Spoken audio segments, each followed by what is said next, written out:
మీలో happy days cinema చూసి ఎంతమంది ఇన్స్పైర్ అయ్యారో నాకు తెలియదు, కానీ లాస్ట్లో మన నిఖిల్ ఇచ్చిన ఇంటర్వ్యూ చూసి మాత్రం మోసపోకండి.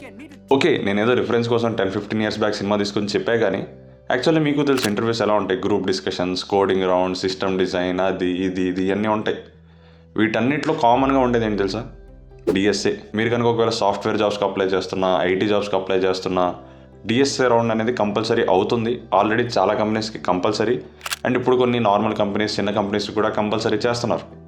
అన్నట్లు జాబ్స్ అంటే గుర్తొచ్చింది. 2023లో మార్కెట్ సిచ్యువేషన్ చాలా దారుణంగా ఉంది బికాస్ ఆఫ్ రిసెషన్. ఆపర్చునిటీస్ తగ్గిపోయినాయి, జాబ్ ఓపెనింగ్స్ తగ్గిపోయినాయి. విప్రో, ఇన్ఫోసిస్ మాస్ హైరింగ్ చేసుకుని ఇలాంటి కంపెనీస్ దగ్గర నుంచి top tech Giants like Google, Amazon కానీ అన్ని హైరింగ్ ఫ్రీజ్ చేసే సిచ్యువేషన్ అంత దారుణంగా ఉంది. But still most of the కాలేజెస్లో అండ్ ఎస్పెషల్లీ సిఎస్సి బ్రాంచెస్లో మాత్రం పెద్ద డిఫరెన్స్ లేదు ఆ ప్యాకేజెస్లో కానీ, ఆ ప్లేస్మెంట్స్లో కానీ. ఎందుకు? రీజన్ ఏంటి? అందరికీ కోడర్ కావాలి. ఈ ఇయర్ అనే కాదు, వచ్చే ఇయర్ అండ్ వచ్చే కమింగ్ 10 years వరకు సిచ్యువేషన్ అలానే ఉంటుంది, ఇంప్రూవ్ అవుతూ ఉంటుంది. కోడింగ్ మార్కెట్ పెరుగుతూ ఉంది. కోడింగ్ అంటే ఏదో సిఎస్సిలో ఉండే కోడింగ్ ఒకటే అని కాదు. మీరు మెకానికల్ అనుకోండి, పోనీ ఎలక్ట్రికల్ అనుకోండి, నేను కోర్ వైపే వెళ్తా అనుకుంటున్నారు. అందులో కూడా ఒక లెవెల్ ఆఫ్ కోడింగ్ ఉంటుంది. మీరు ఏదైనా ఇప్పుడు మెకానికల్ వెళ్ళాలన్నా చాలామంది కార్స్ బిల్డ్ చేయడం కానీ, ఈవీ కార్స్ అంటున్నారు, రోబోటిక్ కార్స్ అంటున్నారు. వాటికి కూడా కోడింగ్ కావాలమ్మా, ఊరికే డిజైన్ అవ్వాలి. పాయింట్ ఈస్, కోడింగ్ యొక్క ఇంపార్టెన్స్ అయితే పెరుగుతుంది అండ్ అన్ని బ్రాంచెస్లో దాన్ని ఇంటిగ్రేట్ చేస్తున్నారు. అసలు కోడింగ్ ఎందుకు అంత ఇంపార్టెంట్, కోడింగ్ ఎలా స్టార్ట్ అయింది ఏంటి అనేది ఈ వీడియోలో డీటెయిల్గా డిస్కస్ చేశాను. ఇల్లు ఒక లుక్ వేయండి. కోడింగ్ సిరీస్లో ఫస్ట్ ఎపిసోడ్ అది. కొంచెం హైప్ వస్తే మెల్లగా సిరీస్ హిట్ అయింది. ఓకే, ఇంకా వీడియో స్టార్ట్ చేద్దాం. Hello guys, my name is Harshavardhan and welcome to Harshaverse. మనం ఐఐటి గాంధీ నుంచి గ్రాడ్యుయేట్ అయ్యాం. ఎస్, నాకు జాబ్ ఏడ్చింది.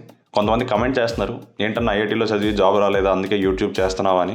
లేదు, ఓ జాబ్ ఉంది, అది చేసుకుంటూ ఇది చేసుకుంటూ ఫ్రెండ్స్తో తిరుగుతూ బయటికి వెళ్తూ, it's very tough guys, very tough, still managing. So మీరు లైక్, షేరు, సబ్స్క్రైబ్ చేస్తే మనకు కొంచెం మోటివేటింగ్గా ఒక సాటిస్ఫాక్షన్ వస్తుంది. అరే, ఎక్కువ మంది వింటున్నారు, ఎక్కువ మంది రీచ్ అవుతుంది అని చెప్పి. ఆల్సో నేను ఇప్పటివరకు ఎప్పుడు వీడియోలో ఇలా చెప్పలేదు, thank you guys for following, subscribing, అది ఇది అని. But really thanks. నాకు తెలుసు, అంటే కొన్నిసార్లు ఆడియో క్వాలిటీ బాగుండేది కాదు, కొన్నిసార్లు నేనే పెద్ద కంటెంట్ లేకపోయినా ఏదో వీడియో తీద్దామని తీసేవాడిని. అయినా స్టిల్ మీరు అన్నా బాగుందన్నా, నా వీడియో చేయన్న, అన్న ఇది చేయన్నా అని చెప్పి అట్లా కొంచెం మోటివేట్ చేస్తూ ఉండేవాళ్ళు. So thank you guys, I will try my best. Okay, ఇంకా ల్యాగ్ లేకుండా వీడియో స్టార్ట్ చేద్దాం. బేసిక్ ఈ వీడియోలో మనం what is coding, what is programming language and how to start coding, దీంతో పాటే బేసిక్ ఫ్రీ రిసోర్సెస్ ఏంటి అన్నది కూడా డిస్కస్ చేద్దాం. So let's start. ఇప్పుడు మీరు నేను ఉన్నాం, నేను మీతో మాట్లాడుతున్నాను. I'm communicating my thoughts, actions and views to you. అలానే మీరు ఒక కంప్యూటర్తో కమ్యూనికేట్ చేయాలి అంటే యూ నీడ్ కోడింగ్. అంటే basically you're talking to a computer and telling the computer what to do. ఏదో చాలా సింపుల్గా చెప్పేసావు, మరి కోడింగ్ అందరూ చేయొచ్చా అంటే ఎస్, మీరు ఇంజనీర్సే అవ్వక్కర్లేదు. బీఏ చేస్తున్నా, బీకామ్ చేస్తున్నా, 12th ఉన్నా, 11th ఉన్నా, 10th ఉన్నా స్టార్ట్ చేయొచ్చు. 9th క్లాస్ 8th క్లాస్ పిల్లలు యాప్ తయారు చేసేసి లక్షలు సంపాదిస్తున్నారు. అంటే నేను అప్పుడే ఆ ఏజ్లోనే అంత కష్టపడిపోమని చెప్పట్లేదు. బట్ మీరు ఏ ఏజ్లో ఉన్నా, మీకు మ్యాథ్స్ అంటే ఇంట్రెస్ట్ ఉన్నా, మీకు ప్రాబ్లమ్స్ సాల్వింగ్ అంటే ఇంట్రెస్ట్ ఉన్నా, లేదా లాజికల్ థింకింగ్ కానీ, ఏదన్నా సొల్యూషన్ని ఆప్టిమైజ్ చేయడం కానీ, ఇలాంటివన్నీ ఇంట్రెస్ట్ ఉంటే coding is your cup of tea. మీ కోడింగ్ కొంచెం ఇంట్రెస్టింగ్గా, కంప్యూటర్ సైన్స్ మీకు కొంచెం ఇంట్రెస్టింగ్గా అనిపిస్తుంది. కోడింగ్ అంటే కూర్చొని టైప్ చేసి అప్లికేషన్స్ బిల్డ్ చేయడమే కాదు, వెబ్సైట్స్ బిల్డ్ చేస్తారు, సాఫ్ట్వేర్స్ బిల్డ్ చేస్తారు, ఈవెన్ గేమ్స్ కూడా కోడింగ్ ద్వారానే బిల్డ్ అవుతాయి. So coding is everywhere. So మీకు కనుక మ్యాథ్స్ అంటే ఇంట్రెస్ట్ ఉండి, లేదా ఇలా ప్రాబ్లమ్ సాల్వింగ్ కానీ, ఏమన్నా కోడింగ్ చేసి ఏమైనా అప్లికేషన్స్ తయారు చేయాలి అంటే ఎండ్లెస్ ఉన్నాయండి. మీరు చాలా ఎక్స్ప్లోర్ చేయొచ్చు. నేను మెల్లగా చెప్తాను, అన్ని వీడియోలో చెప్పలేం. ఇది జస్ట్ బేసిక్ వీడియో లాంటిది. సో అది అనమాట కోడింగ్. సరే, కోడింగ్ అంటే ఏంటో అయిపోయింది, కానీ కమ్యూనికేట్ ఎలా చేయాలి, ఏ లాంగ్వేజ్లో చేయాలి అంటే అక్కడే ప్రోగ్రామింగ్ లాంగ్వేజ్ వస్తుంది పిక్చర్లోకి. ఇప్పుడు మీరు నేను ఉన్నాం, తెలుగులో మాట్లాడుకుంటాం, ఒకటి ఇంగ్లీష్లో మాట్లాడుకుంటాం, హిందీ, ఒకటి తమిళ్, మలయాళం, కన్నడ, అది ఇది చైనీస్, ఇన్ని లాంగ్వేజ్ ఉన్నాయి మనకి. అలానే కంప్యూటర్ సైన్స్లో కూడా చాలా లాంగ్వేజ్ ఉన్నాయి. సి కానీ, C++ కానీ, పైథాన్ కానీ, జావా కానీ, రస్ట్ కానీ, గోలాంగ్ కానీ, ఇలా చాలా ఉంటాయి. సో బేసిక్గా మనం మాట్లాడుకునే లాంగ్వేజ్లో ఒక్కోదానికి ఒక్కో స్పెషాలిటీ ఉన్నట్టు ఇక్కడ కూడా ఒక్కోదానికి ఒక స్పెషాలిటీ ఉంటుంది. ఫర్ ఎగ్జాంపుల్, మీరు డేటా సైన్స్, మెషిన్ లెర్నింగ్ ఇవి నేర్చుకుంటున్నారు అనుకోండి, పైథాన్ ఎక్కువ వాడతారు, పైథాన్ లైబ్రరీస్ కానీ అది కానీ. సో అలానే మీరు కనుక ఫ్రంట్ ఎండ్ పార్ట్లో వర్క్ చేస్తున్నారు అనుకోండి, HTML, CSS, జావా స్క్రిప్ట్ ఇవి ఎక్కువ వాడతారు.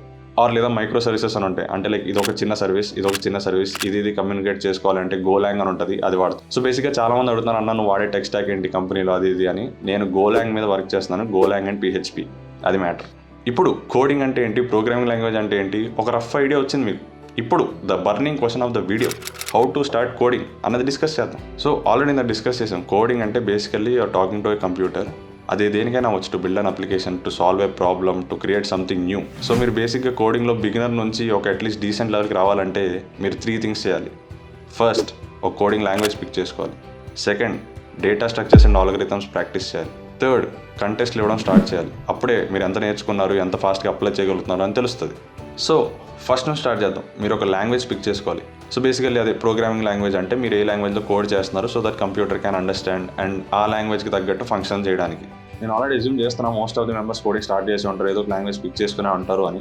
బట్ ఇప్పటివరకు మీరు కోడింగ్ స్టార్ట్ చేయలేదు, బట్ చేద్దాం అనుకుంటున్నారు ఆర్ చేశారు, కానీ చేస్తున్న లాంగ్వేజ్తో అంత కంఫర్టబుల్గా లేరు లేదా అంత ఈజీగా లేదు అనిపిస్తే మాత్రం స్టార్ట్ విత్ పైథాన్. ఎస్, ఇది మీరు చాలామంది దగ్గర వినే ఉంటారు, అరే కోడింగ్ చేస్తున్నావు పైథాన్ నేర్చుకో, అరే ఇది ఉందా పైథాన్ నేర్చుకో, పైథాన్. సో పైథాన్ ఎందుకు అంత తక్కువ టైంలో అంత ఫేమస్ అయింది అన్నది తెలుసుకుందాం, అండ్ ఎందుకు ఎక్కువ మంది దాన్నే రిఫర్ చేస్తారు అన్నది తెలుసుకుందాం. Firstly Python is beginner friendly, అంటే ఆల్మోస్ట్ ఇంగ్లీష్లో రాసినట్టే ఉంటుంది. ఇఫ్ ఎల్స్ కానీ మీరు రాసే కండిషన్స్ కానీ అంతా ఇఫ్ రాసి కండిషన్ రాయడం అలా కొంచెం సింపుల్గా ఉంటుంది బిగినర్స్కి. ఎస్పెషల్లీ మీరు రాసే కూడా సాఫ్ట్వేర్ కోసమే కాకుండా ఇంకా డేటా సైన్స్ ప్రాజెక్ట్స్ కోసం వాడతారు. Python is very important for that. And అలానే వెబ్ డెవలప్మెంట్లో కానీ అనాలిసిస్ చేయడంలో కానీ పైథాన్ ఎక్కువ వాడుతూ ఉంటారు. సో బేసిక్గా మీరు పైథాన్ నేర్చుకుంటే ఒక సేఫ్ జోన్ అండి. అండ్ కొంతమంది ఉంటారు, అరే నాకు పైథాన్ ఎక్కట్లేదు, వేరే లాంగ్వేజ్ చెప్పు, వేరే లాంగ్వేజ్ సజెస్ట్ చేయి అంటే సి నేర్చుకోండి. దాని తర్వాత C++. ఫస్ట్ సి నేర్చుకున్న తర్వాత C++ నేర్చుకుంటే C++ చాలా సింపుల్గా అనిపిస్తుంది. So do this. నేను అదే చేశాను, చాలామంది అదే చేస్తారు. సి నేర్చుకుని C++ నేర్చుకుని కాంపిటేటివ్ కోడింగ్ అంతా C++లో చేస్తారు. సో మీరు అది ఫాలో అవ్వచ్చు. లేదా నాకు ఇదంతా కాదు, నా రూటే సపరేట్ అనుకుంటే జావా కూడా తీసుకోవచ్చు. నేనైతే ఎప్పుడు జావాలో కోడింగ్ చేయలేదు, బట్ జావాలో కూడా కొంచెం ఊప్స్ అవి ఇవి బాగానే వాడతారు. And Java is also an interesting language. బేసిక్గా ఈ కోడింగ్ అన్నీ పక్కన పెట్టేస్తే 4th ఇయర్లో మీరు ప్లేస్మెంట్స్లో కూర్చున్నారు, కంపెనీస్ వచ్చాయి. ఫస్ట్ రౌండ్ ఏముంటుంది అనుకుంటున్నారు? అట్లీస్ట్ సాఫ్ట్వేర్ కంపెనీస్కి అయితే డిఎస్ఏ అంటే డేటా స్ట్రక్చర్స్ అండ్ ఆల్గరిథమ్స్. ఒకవేళ మీ కాలేజ్లో కనుక ఈ కోర్స్ ఇంకా అవ్వలేదు అది జరుగుతుంది అనుకోండి, ఒళ్ళు దగ్గర పెట్టుకొని వినండి. ఎక్స్పీరియన్స్తో చెప్తున్నా, స్టార్టింగ్లో వినకే తర్వాత చాలా ఇబ్బంది పడ్డాను నేను. సో మీకు కనుక డేటా స్ట్రక్చర్స్ అండ్ ఆల్గరిథమ్స్ జరుగుతుంటే క్లాస్కి వెళ్ళండి, వినండి, చెప్తున్నప్పుడే ప్రాబ్లమ్స్ చేయండి, అసైన్మెంట్స్ చేయండి, తర్వాత చాలా ఈజీ అనిపిస్తుంది. Trust me. సో బేసిక్గా డిఎస్ఏ అంటే data structures and algorithms. First data structures గురించి మాట్లాడదాం. డేటా స్ట్రక్చర్స్ అనే పేరులోనే ఉంది. Basically it's way of organising and storing your data to perform the code that you wrote efficiently. So first basics నుంచి cover చేద్దాం.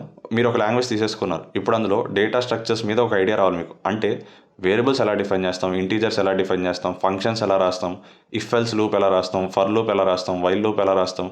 So ఇవన్నీ ఒక rough idea వచ్చేసాక డేటా స్ట్రక్చర్స్ని ఇంకా డీప్గా ఎక్స్ప్లోర్ చేయండి. అంటే బేసికలీ డేటా స్ట్రక్చర్స్లో linear data structures and non linear data structures అని ఉంటాయి. సో బేసికలీ లీనియర్ డేటా స్ట్రక్చర్లో యారేస్ కానీ, స్ట్రింగ్స్ కానీ, లింక్డ్ లిస్ట్ కానీ, స్టాక్స్ కానీ, క్యూస్ కానీ ఇవన్నీ ఉంటాయి. తర్వాత వస్తుంది నాన్ లీనియర్ డేటా స్ట్రక్చర్స్ అని. ఇవే కొంచెం కాంప్లెక్స్గా ఉంటాయి, బట్ స్టిల్ మీరు బేసిక్స్ నుంచి నేర్చుకుని కొంచెం ఎనఫ్ ప్రాక్టీస్ చేస్తే ఇవి కూడా కొంచెం ఈజీ అవుతాయి. సో బేసికల్లీ మీరు రాసే కోడ్లో డేటా స్ట్రక్చర్స్ అన్ని ఆల్మోస్ట్ ఇవే ఉంటాయి. యారేస్ కానీ, స్ట్రింగ్స్ కానీ, లిస్ట్ కానీ, ట్రీస్ కానీ, గ్రాఫ్స్ కానీ. డేటా స్ట్రక్చర్స్ అయిపోయింది. అంటే మీరు ఒక కోడ్ రాస్తే ఎలా ఆర్గనైజ్ చేయాలి, ఎక్కడ స్టోర్ చేసుకోవాలన్నది అయిపోయింది. ఇప్పుడు ఎలా ఎఫిషియెంట్గా పర్ఫామ్ చేసుకోవాలి అన్నది ఆల్గరిథమ్స్ డిసైడ్ చేస్తాయి. అదే data structures and algorithms. So ఇలా ఆల్గరిథమ్స్లో చాలా ఉంటాయి. నేను కొన్ని బేసిక్ అండ్ మెయిన్ ఆల్గరిథమ్స్ చెప్తాను, నోట్ చేసుకోండి. Searching algorithm, sorting algorithm, recursive algorithm, back tracking algorithm, brute force algorithm, hashing algorithm, dynamic programming, greedy, ఇలా చాలా ఉంటాయి. ఆల్గరిథమ్స్ ఇంకా చాలా ఉంటాయి, మీరు ఎక్స్ప్లోర్ చేసే కొద్ది దొరుకుతూ ఉంటాయి. బట్ ఇప్పుడు నేను చెప్పినవి బిగినర్ లెవెల్లో మీరు నేర్చుకుంటే చాలు, మెల్లగా మీరు ఇంప్రూవ్ చేసుకోవచ్చు. సో బేసికల్లీ అదండి డిఎస్సి అంటే. ఇక్కడ వరకు చూసారంటే మీకు కొంచెం పేషెన్స్ ఉంది అనుకుంటున్నాను. సో అదే పేషెన్స్ని కొంచెం నేర్చుకోవడానికి పట్టండి. ఈవెన్చువల్గా మీకు ప్రోగ్రెస్ కనిపిస్తుంది, ఈవెన్చువల్గా మీకు రిజల్ట్స్ కనిపిస్తాయి. బేసిక్స్ నుంచి స్టార్ట్ చేయండి, ఏదైనా ఈవెన్చువల్గా గ్రో అవుతారు. ఇప్పుడు నేను చెప్పిన డేటా స్ట్రక్చర్స్ అండ్ ఆల్గరిథమ్స్ కనుక మీరు ప్రాక్టీస్ చేసి ఒక మీడియం లెవెల్ క్వశ్చన్స్ కూడా మీరు చేయగలిగితే యువర్ షార్ట్. చెప్పాలంటే చాలామంది అవి కూడా చేయలేరు. రిసోర్సెస్ మీద ఎక్స్టెన్సివ్గా ఇంకో వీడియో చేస్తాను, బట్ ఇది బిగినర్స్ గైడ్ అని చెప్పి అలా బేసిక్ రిసోర్సెస్ అసలు మీరు ఫస్ట్ టైం స్టార్ట్ చేస్తున్నా లేదు ఇప్పుడిప్పుడే స్టార్ట్ చేస్తున్నా ఎక్కడి నుంచి చూడాలి అన్నది అయితే ఈ రిసోర్స్ పనిచేస్తాయి. మోస్ట్ ఆఫ్ ద మెంబర్స్కి తెలిసే ఉంటాయి, but still thing is Geeks for Geeks, GFG. ఇది బేసిక్ అండి, అందరికీ తెలుసు, చాలామంది చెప్తారు. మీకు అసలు బిగినర్ లెవెల్ నుండి అసలు యారేస్ అంటే ఏంటి, స్ట్రింగ్స్ అంటే ఏంటి, ఎలా స్టార్ట్ చేయాలి అన్ని లైన్ బై లైన్ వాడే ఇస్తాడు. మీరు చేయాల్సిందల్లా ఏముండదు, అక్కడే మీరు ప్రాక్టీస్ కూడా చేసుకోవచ్చు కోడ్ని. So Geeks for Geeks is ultimate guide. అందులో ఇంటర్వ్యూ క్వశ్చన్స్ ఉంటాయి, ఎలాంటి క్వశ్చన్స్ వస్తున్నాయి, ఏ కంపెనీ ఎలాంటి క్వశ్చన్స్ అడుగుతుంది, అవి కూడా ఉంటాయి. సరే కొంతమంది అందరికీ అన్ని వెబ్సైట్లు నచ్చాలని లేదు, జిఎఫ్జి కొంతమందికి నచ్చకపోవచ్చు. వాళ్ళు ఫ్రీ కోడ్ క్యాంప్ అని ఉంటుందండి. నాకైతే చాలా ఇష్టం ఈ వెబ్సైట్. యూట్యూబ్లో వాళ్ళ వీడియోస్ కూడా ఉంటాయి, చాలా బాగా ఎక్స్ప్లెయిన్ చేస్తారు ప్రాజెక్ట్స్ కానీ ఏదైనా టాపిక్ కానీ. ఫ్రీ కోడ్ క్యాంప్ అని కింద లింక్స్ ఉంటాయి, వెళ్ళి చెక్ చేయండి. వాళ్ళ వెబ్సైట్స్ కానీ ఆర్టికల్స్ కానీ బాగుంటుంది. అండ్ అలానే ఇంకా 2 చిన్న ఉన్నాయి. W3 స్కూల్స్ అని ఉంటుంది, అందులో కూడా బేసిక్స్ నుంచి అన్ని లైన్ బై లైన్ ఇస్తాడు. ఇంకోటి ట్యూటోరియల్స్ పాయింట్ అని ఉంటుంది. సో బేసిక్గా ఇవన్నీ మీరు వెళ్ళి కొట్టినా, మీరు ఒక 2-3 ఆర్టికల్స్ చదివినా మీకు వెబ్సైట్స్ దొరుకుతాయి. బట్ అసలు ఏమీ తెలియదు, నేను బిగినర్ అనుకున్న వాళ్ళకి ఈ వెబ్సైట్ చెప్తున్నాను. సో అదనమాట ఈ వీడియోకి. నాకు తెలుసు చాలా వరకు బేసిక్ స్టఫే చెప్పాను, ఇది ఒక సిరీస్లా చెప్తున్నా కాబట్టి బేసిక్స్ నుంచి కవర్ చేద్దామని ఇలా చెప్పాను. వచ్చే వీడియోస్లో కొంచెం డీటెయిల్డ్గా అలా చెప్దాం. సో ఈ వీడియోకి ఇంతే. ఎలా అనిపించిందో కింద చెప్పండి. వీడియో నచ్చితే లైక్ చేయండి, మీ ఫ్రెండ్స్కి షేర్ చేయండి. మెల్లగా ఛానల్ని కొంచెం పెంచాలి, తెలుగులో క్వాలిటీ కంటెంట్ రావాలి. I am trying my best, ఏదో చేద్దాం.